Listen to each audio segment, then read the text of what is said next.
दोस्तों, आपने कुछ समय पहले मोमो चुड़ैल या मोमो गेम के बारे में ज़रूर सुना होगा। आखिर क्यों मोमो को श्रापित कहा जाता है? क्यों इस गेम को खेलने के बाद इंसान की मौत हो जाती है? लोगों का मानना है कि मोमो चुड़ैल बहुत ज़्यादा डरावनी है।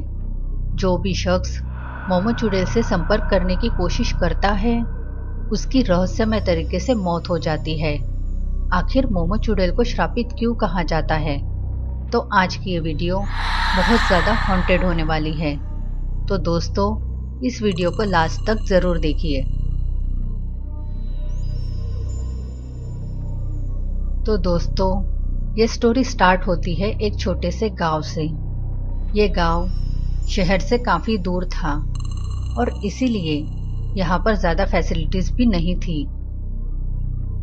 उस गांव में एक छोटा सा परिवार रहता था जिसमें 3 सदस्य रहते थे, जिसमें एक लड़की जिसका नाम मोमो था और उसके पापा और उसकी दादी रहती थी। मोमो 15 साल की थी, लेकिन बचपन में ही मात्र 8 साल की उम्र में मोमो की माँ और उसके भाई की मौत एक कार एक्सीडेंट में हो जाती है।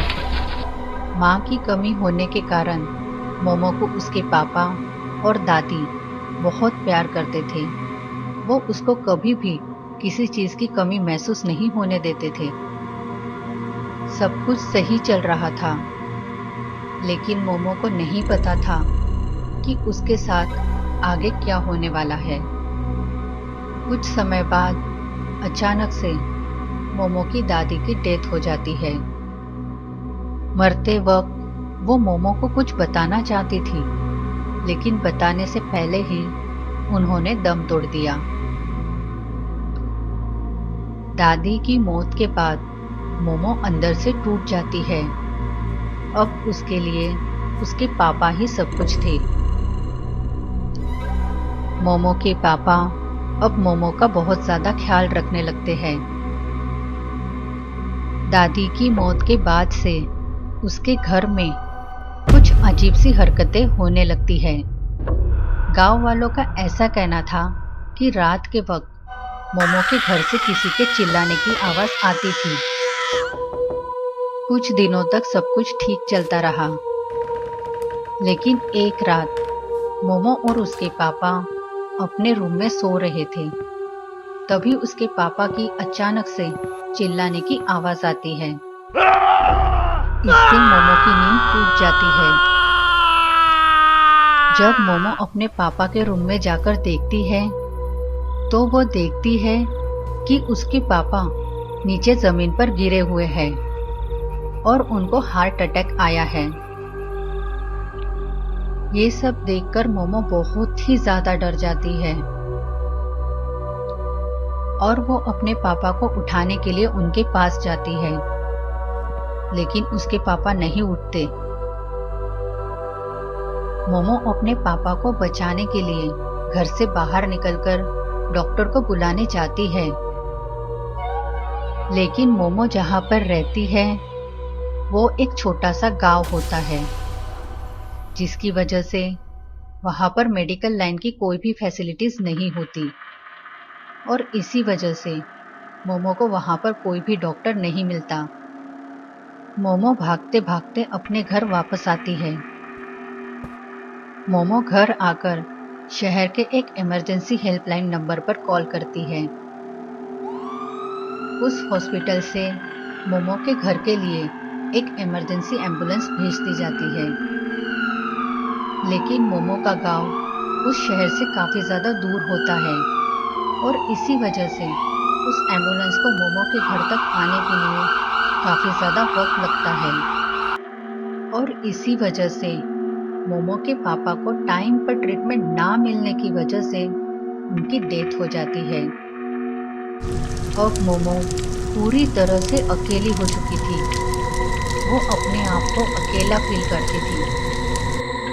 अब मोमो अपने माइंड में एक ही बात को सोचती रहती है कि काश मेरे गांव में भी एक हॉस्पिटल होता तो मेरे पापा को टाइम पर ट्रीटमेंट मिल जाती और वो आज मेरे साथ होते।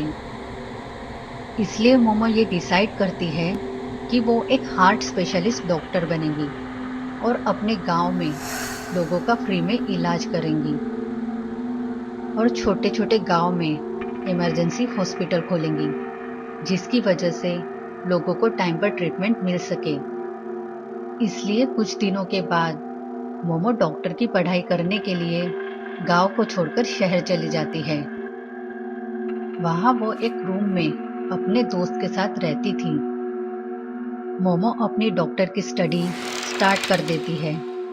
अब उसके लाइफ में सब कुछ ठीक चल रहा था। मोमो काफी मेहनत कर रही थी एक हार्ट स्पेशलिस्ट डॉक्टर बनने के लिए और फाइनली 6 साल बीत चुके थे मोमो को शहर में रहते हुए। उसने इस 6 सालों में काफी ज्यादा मेहनत की थी।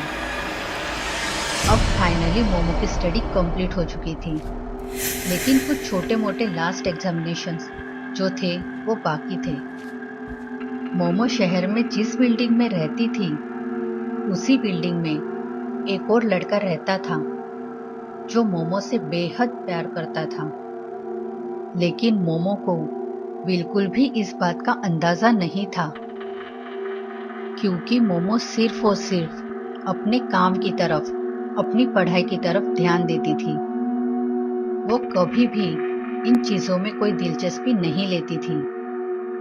जब मोमो की पढ़ाई पूरी हो गई तो उस लड़के को लगा कि वो अब यहाँ से चली जाएंगी, इसलिए अब उसे जाकर बता देना चाहिए। इसीलिए एक दिन वो लड़का मोमो के पास गया और उसे सारी बात बता दी।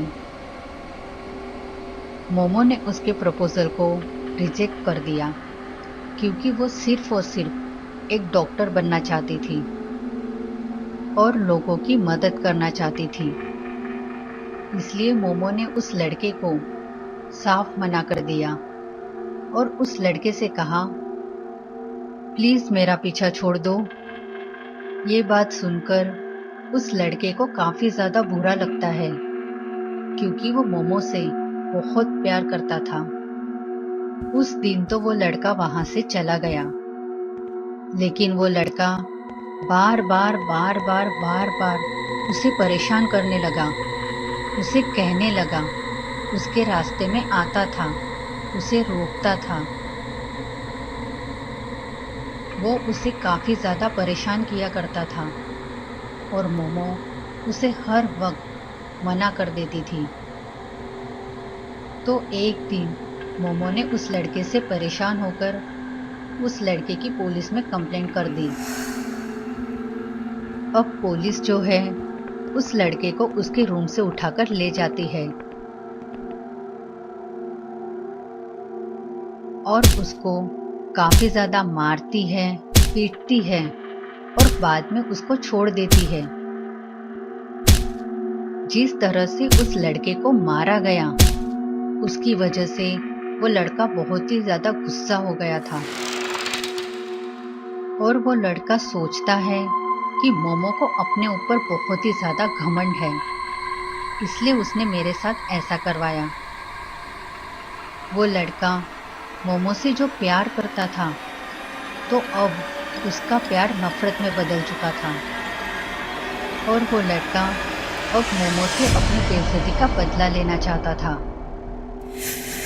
एक दिन मोमो अपनी कॉलेज की लाइब्रेरी में स्टडी कर रही थी और उसको उस लाइब्रेरी में स्टडी करते हुए रात के 10 बज जाते हैं और उसे पता ही नहीं चलता कि काफी ज्यादा रात हो चुकी है। इसलिए मोमो फटाफट बैग पैक करके अपने घर के लिए निकलती है।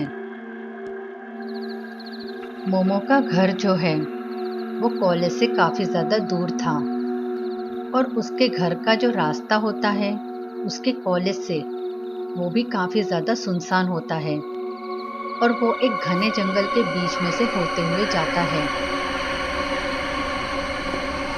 मोमो जो है वो रात के 10 बजे उसी सुनसान रास्ते से अपने घर जाने के लिए निकल जाती है। मोमो को नहीं पता था कि अब उसके साथ क्या होने वाला है। जो लड़का मोमो से प्यार करता था वही लड़का उस रात मोमो का रास्ता रोकता है और उसके साथ 5-6 लड़के और भी थे। और रात भी काफी ज्यादा होती है और इसी वजह से उस रोड पर कोई नहीं था। वो लड़का मोमो के साथ फिर बदतमीजी करने लगता है और वो लड़का मोमो से कहता है, तुझे बहुत ज्यादा घमंड है ना अपने ऊपर। मोमो अब काफी ज्यादा डर जाती है। प्लीज मुझे जाने दो। उस लड़के के साथ जो 5-6 लड़के थे वो मोमो को घेर कर खड़े होते हैं। मोमो जोर जोर से चिल्लाने लगती है। वो लड़का अपने साथ कुल्हाड़ी लेकर आया था और वो लड़का मोमो से कहता है, तुझे अपनी खूबसूरती पर बहुत ज्यादा घमंड है ना। ये बात बोलकर वो लड़का उस कुल्हाड़ी से मोमो के मुंह पर बहुत जोर से मार देता है। वो कुल्हाड़ी मोमो के मुंह में अंदर तक चली जाती है, जिसकी वजह से उसका फेस अंदर तक फट जाता है। उसका पूरा फेस कटने के बाद जो लड़के उसके साथ थे उन लोगों को अंदाजा नहीं था कि उनका दोस्त मोमो के साथ ये करने वाला है। इस चीज को देखकर उन 5-6 लड़कों में से 2-3 लड़के बहुत ही ज्यादा घबरा जाते हैं और सारे ही लड़के मोमो को उसी कंडीशन में छोड़कर वहां से भाग जाते हैं और मोमो वहीं पर तड़प तड़प कर मर जाती है। आज भी कहा जाता है कि मोमो उस रास्ते पर दिखाई देती है क्योंकि उसका जो सपना था वो पूरा नहीं हुआ। क्योंकि जो सपना था कि वो एक हार्ट की डॉक्टर बने और सबका मुफ्त में इलाज करे और जगह जगह पर छोटे छोटे गांव में हॉस्पिटल खुलवाए, लेकिन ये सपना उसका अधूरा ही रह जाता है। उसके सपने अधूरे रहने की वजह से या फिर उसकी ख्वाहिश अधूरी रहने की वजह से या फिर लड़कों से बदला लेने के लिए जिन्होंने उसके साथ ऐसा किया था, इसी वजह से मोमो मरने के बाद एक चुड़ैल के रूप में बदल जाती है उन सब से बदला लेने के लिए। अब मोमो जो है एक फटे मुंह वाली, मतलब एक डरावने फेस वाली एक चुड़ैल बन जाती है। उसने उन सभी लड़कों को मार दिया जो उस वक्त वहां थे और कहते हैं उनमें से कोई भी जिंदा नहीं बचा उस इंसिडेंट के बाद। कहा जाता है आज भी मोमो की आत्मा उसी रोड पर भटकती है। उस रोड को अब श्रापित माना जाता है। जिस जगह पर मोमो की मौत हुई थी वहां पर कोई भी शख्स दिन के समय में भी जाने से डरता है। कुछ साल पहले एक लड़के को ये सब मजाक लग रहा था और इसी मजाक के चलते वो ठीक उसी जगह पर जाता है जहां मोमो की डेथ हुई थी और वो जोर जोर से मोमो का नाम लेने लगता है। मोमो, कहाँ हो तुम? मोमो। लेकिन उसे नहीं पता था कि उसके साथ क्या होने वाला है। तभी अचानक से उसके सामने मोमो का डरावना चेहरा उसके सामने आ जाता है। मोमो उस लड़के के चेहरे पर कुल्हाड़ी से मारती है, जिसकी वजह से उसका फेस ठीक वैसे ही फट जाता है जैसे मोमो का फेस फटा था। तब से कोई भी रात के समय मोमो का नाम नहीं लेता। कुछ टाइम बाद वो एरिया सील कर दिया जाता है। तो दोस्तों, ये थी मोमो के पीछे की सच्ची कहानी। अगर आपको आज की वीडियो अच्छी लगी हो तो वीडियो को लाइक ज़रूर करें और अगर आपने अब तक चैनल को सब्सक्राइब नहीं किया है तो ज़रूर कर दीजिए ताकि आपको आने वाले नए वीडियो के नोटिफिकेशंस मिलते रहे।